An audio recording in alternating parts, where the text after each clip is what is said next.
Good morning, lovelies.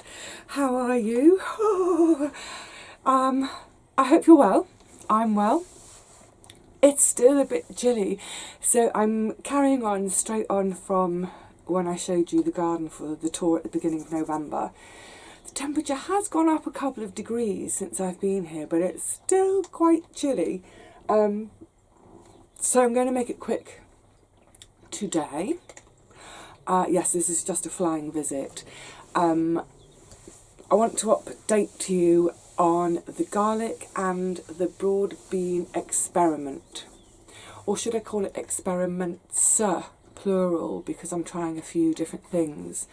So I'm going to show you those.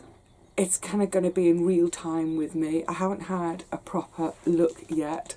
Oh, so I may be being a bit previous on it. I might be jumping the gun a bit, but I think I've seen signs of life. So yeah, we'll go and have a look together and we'll just see what's worked and what hasn't. It may be too soon to decide on a sort of that's definitively that has worked or failed, but we'll have a look anyway. That's what I'm trying to say. So the other thing is my seed tin. I've been having a jolly good sort out of my seed tin and found that there's a few things I'd got more of than I could possibly need my own saved seeds. So I've already done a bit of swapsies. It's quite neat, isn't it? And having had my sort out, also remembered, oh yeah, a couple of things I've swapped with neighbours, including, I'm looking forward to trying these next year, Rosa Corona peas. Now, the girls next door grew them this year. They looked beautiful, quite vigorous. I'd say they got to about 3 or 4 feet tall. Nice sort of pale limeish green foliage, so it's a nice kind of sort of colour contrast to other things that were going on at that time of year. But then the flowers, oh my goodness, the flowers were beautiful. They were a sort of pinkish colour. I guess that's where the rosa comes from, like little miniature roses all over it. Really striking. Put it this way, when I was walking into the site one day, walking past their plot, their peas are halfway down the far side of their plot, so they're not something I sort of see every day. I caught sight of them out of the corner of my eye and they stopped me in my tracks. They were so beautiful. And I'd sort of said to the girls, wow, I would grow those as one might a sweet pea. I'd grow them just for the flowers, they're so pretty. But, please let me know how they taste, because if they taste good too, then I'd love to grow some next year. So a few weeks later, pods formed, they harvested, they really liked them. And I thought, great, I'm going to put that on my seed list. I wonder where I can get some from. But before I could even think that, the girls gave me some of their saved seeds, which is great. And they garden organically too. Brilliant. So, lovely Rosa Corona. I've got a few other things to put in my tin though, because recently I had a social bubble day with Richard and Paul and I had a little exchange of seeds moment. I can't remember what I gave to Paul. I think it was some of the Feher Ozen, the paprika peppers that look like the little pixie hats. I love them. And some celery, because I've got a lot of celery seed from that one plant. Oh my goodness, thousands of celery seeds. And what was the other thing? Oh yes, some calendula. I'm going to try and do some more for him actually, because that one I gave him was the very pale, sort of double-petalled yellow one, sort of buttery, creamy yellow. And I think he's planning a bed sort of under the apple tree that he's going to do all calendula, so I might save some of my really bright orange ones for him too. So he had those from me, and from him I've got Portuguese cabbage, which I'm always admiring it in his videos, and I understand that you can pretty much plant it anytime. and I don't think it's perennial as such, but you're right, Rusty Bobs, don't stand in the seed tray. I don't think it's perennial as such, but it just keeps going and keeps going and keeps going, and they use it as a cut and come again veg. That's great. I'm so glad I've got that. I don't know where to put it though. And then the next two, Buddy, what is going on? I haven't seen him for a while, so we're doing extra cuddles this morning, aren't we? The next two are beans, if Rusty will let me show you. So if you saw my seed video and I was talking about the different seed companies, I was saying that for next year I want to grow a runner bean, because this year my beans really struggled with the drought, really struggled.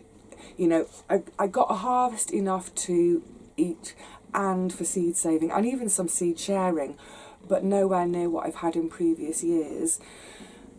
And it was really noticeable that around the rest of my site, everyone that was growing runners, their runners did really well despite the drought. So I'd mentioned that I was after some runners, and Paul's kindly saved these for me. It's Scarlet Emperor. It's kind of like your bog standard runner. Great. Oh, Buddy. It's like your bog standard runner, but what's lovely is it says on the packet Shaz's Scarlet Emperor. So these were originally gifted to Paul last year from Shaz, so I should call them Paul's Shaz's Scarlet Emperor. And again, Paul grows organically, so I know that they're good in my garden. Oh, and this one I'm really excited about because I've never heard of them before. It's called Madeira Maroon. It's another climbing bean. Now, I'm trying to remember. I'm pretty sure that the guys have grown this for the beans inside the pod rather than eating the whole pod. It's like with most beans though, that when that pod is really, really young and little, generally most of them are good to eat as the whole pod. For me as a vegetarian, I'm more interested in the bean inside because that's really good protein for me. So that's great. Thank you guys. Oh, and also, I was mentioning I've got some things to put in the herb bed by way of bulbs. I don't think they'll fit. I think I'm going to do them in my trough. Paul has given me a load of freesia bulbs. I love freesia. Absolutely adore them. This is really weird though. As Paul handed them over to me, he said, "Can you smell freesias?" And I was like, "Yeah, they're a really highly scented flower. Yeah, of course I can." Apparently, some people can't smell freesias. I'd never heard of that before. And it turns out Richard can't. That's bonkers. So there's obviously some little bit of the wiring in our olfactory brain centre. I just suddenly thought of numbskulls then. Do you remember the cartoon strip from the Beano, the numbskulls? Yeah, there's obviously some kind of wiring that's gone ever so slightly skew. That means, but apparently it's a thing. There are people out there who can't smell freesia. I do feel sorry for them. It's so beautiful. Anyway, so yeah, lovely. I've got a few new seeds to add to the tin. It's like the treasure trove, isn't it? But that's mostly for another day, apart from the bulbs. I'd like to get those in soon. Right, okay. I think it's time to go out and have a look. I'm just keeping an eye on the time. Let's go out and have a look to see how the garlic are doing, and more importantly, the broad bean experiment. Ooh, wrap up. Right, well I can see through the nets.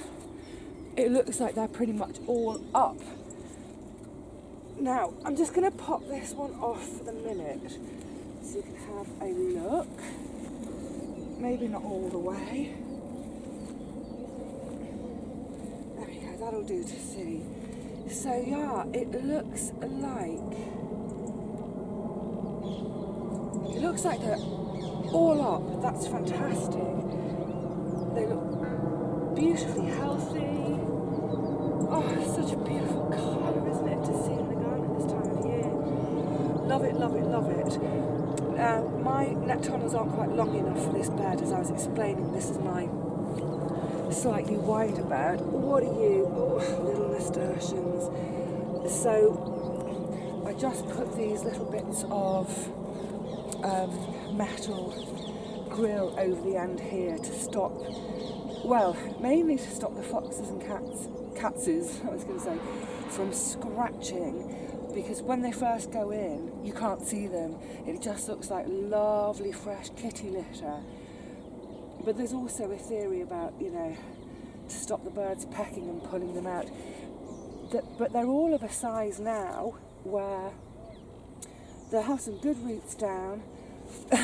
I'm half tempted to pull one of them out to show you the roots, but I don't want to, because then I'll lose a garlic. But to have this much growth on the top, they've obviously put some good roots down already. So in theory, I'm at a stage where I can have the nets and the mesh off. I shan't yet though, however, because I haven't got anything to mulch them with. So what I want to do when the nets and the mesh, well, not the mesh isn't doing anything. When I take the nets off, what I want to do is really heavily mulch between the rows, all around them. 2 reasons. One, that's going to compost down, feed the soil, etc., etc. But also, like I'm always going on about, it's going to protect my soil from the really heavy pelting winter rains, which just are horrible for my soil. So until I've sorted some mulch out, it's probably almost certainly going to be leaves that I rake up, trim down, chop up and put on, exactly as I did last year. Until I've got that mulch ready, I'll leave the nets on just as a bit of protection against the rains.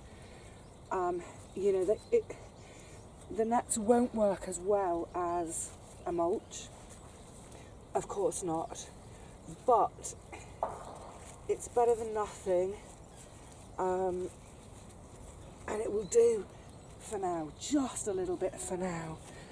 So I shall look forward to getting stuck into some leaf raking in the next few days, and it's the perfect time of year, isn't it? Leaf raking, that properly warms us up, doesn't it? Good.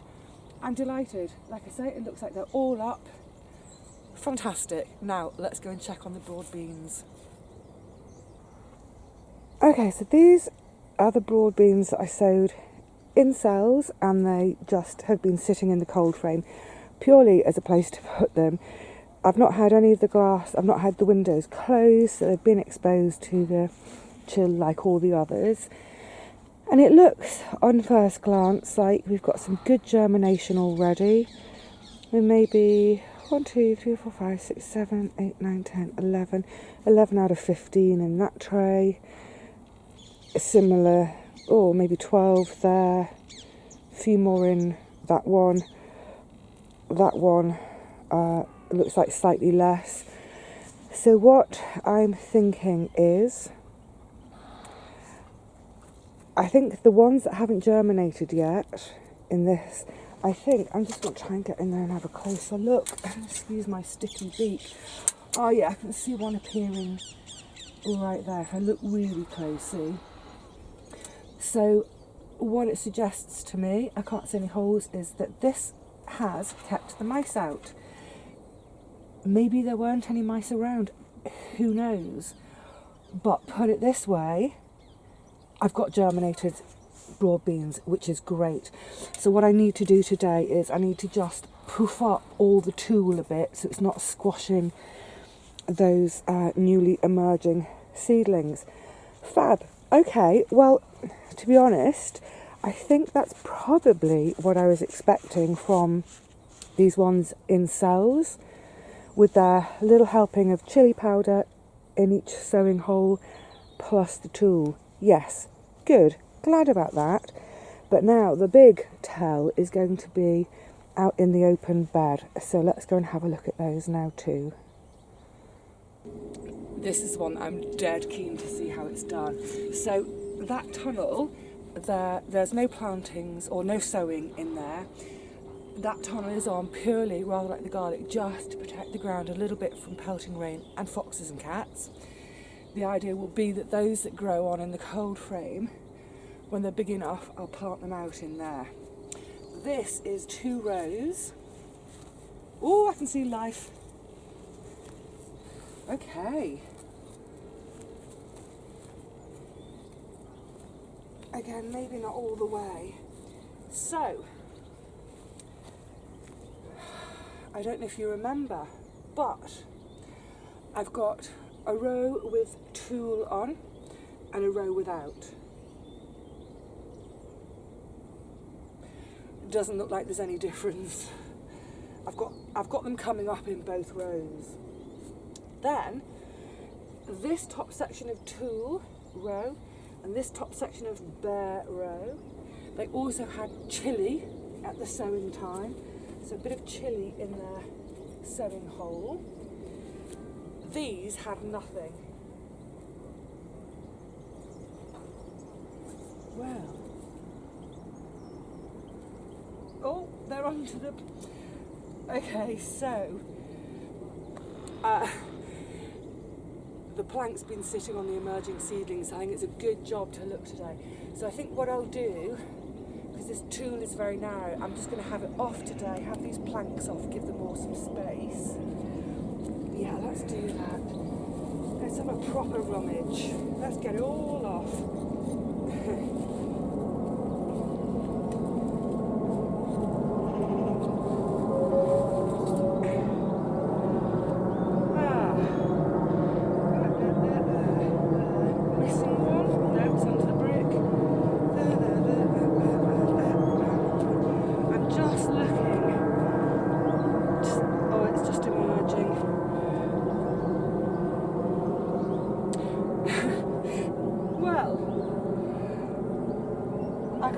That's particularly definitive at the moment, because let's get this off.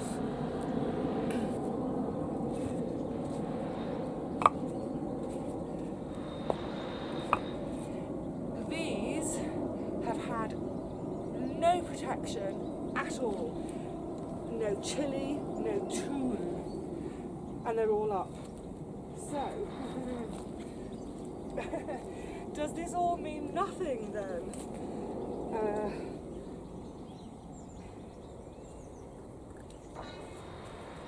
Ay caramba. I sort of, I'll be honest, in a way, I wanted to see that the row with nothing whatsoever, I was rather hoping to see nothing there, that the mice would have had them, and it would help us prove our theory with this experiment. But that's not the case. It could be that there's no mice around. Who knows? Well, would you Adam and Eve it? What I'm going to do is I'm going to put the net tunnel back on, rather exactly like the garlic. I'll put it back on until I can get some mulchy material, and then these are going to keep growing. I'll sort some mulch out and then I'll absolutely smother this bed in a load of mulch. Darn it, where are the mice? I kind of really wanted them to attack that lot. So now, we're back to square one, aren't we? We don't know whether it's worked because they've all germinated. I'm not complaining. I am a bit, I wanted some kind of, oh, look at that spider, wow, you're amazing. A huge spider on the tulle, which I'm not going to show you in case any of you are arachnophobic. Right, let's get these covers back on. Oh, you pesky mice have thwarted me again without even trying. Oh dear. Gardeners, we're never blimmin' happy, are we?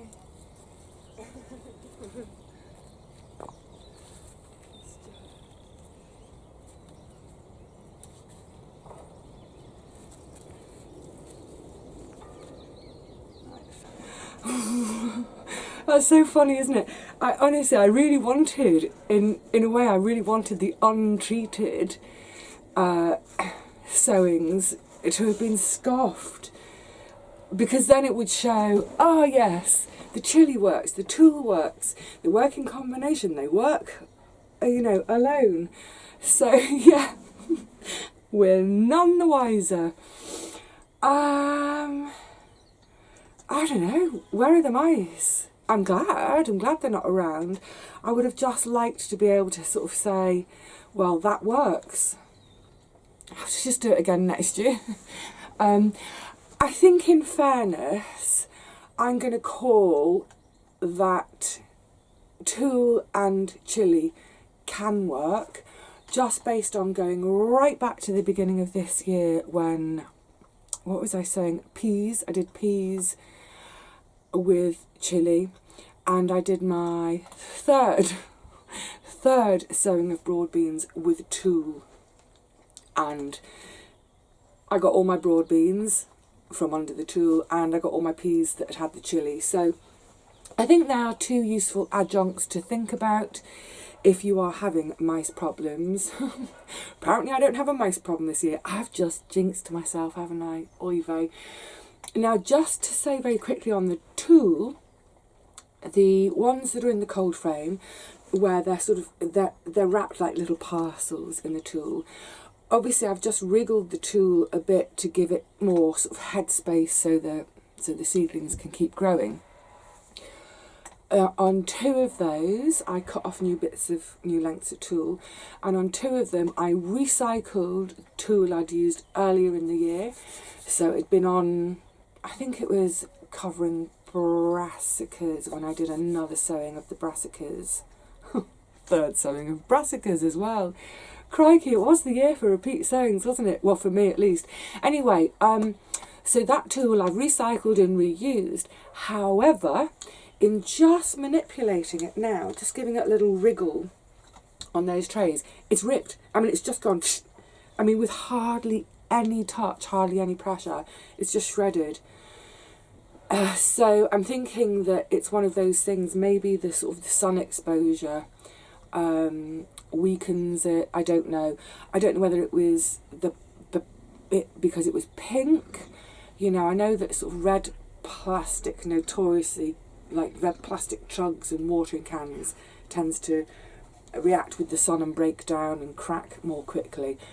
I don't know, but it's one of those things I should just bear in mind, that when I'm reusing, because I will still keep reusing my tulle, but I'll just bear in mind that once it's been out there and had a bit of weather exposure, it's probably going to be quite fragile. So when I use it next time, to just be really, really gentle with it. Yeah, so for any of you who are going to go the tulle route, I've really enjoyed using it in terms of it's worked. It's worked for me to keep slugs off those brassicas. You know, there were slugs and snails on the top of the tulle, skating along on the top, but they couldn't get in. Great. I think it worked against mice for my third broad bean sewing. So I think it's a really useful product to have in the garden. It's one of those things, though, where I would say, if it's going to break down too quickly and rip and tear and be rubbish after one season, I would probably be more inclined to buy a long piece of Enviromesh, cut that into smaller sections, probably hem it so it doesn't fray, and use that instead, because it's the same principle. And you know, when we're spending any money for our gardens, we want that stuff to last and last and last. The last thing I want to be doing is chucking a load of tulle into landfill anytime too soon. Anyway, so just bear that in mind if you're using tulle. Be gentle with it on its second go. Right, ooh, it's so chilly this morning. I've got a couple of little quick tidying up jobs to do, a little bit of harvesting, then I'm going to scoot back home because I've got a busy day doing all sorts of other things and a couple of things in my neighbourhood. So it's not a garden day particularly for me today. Hopefully tomorrow will be, though.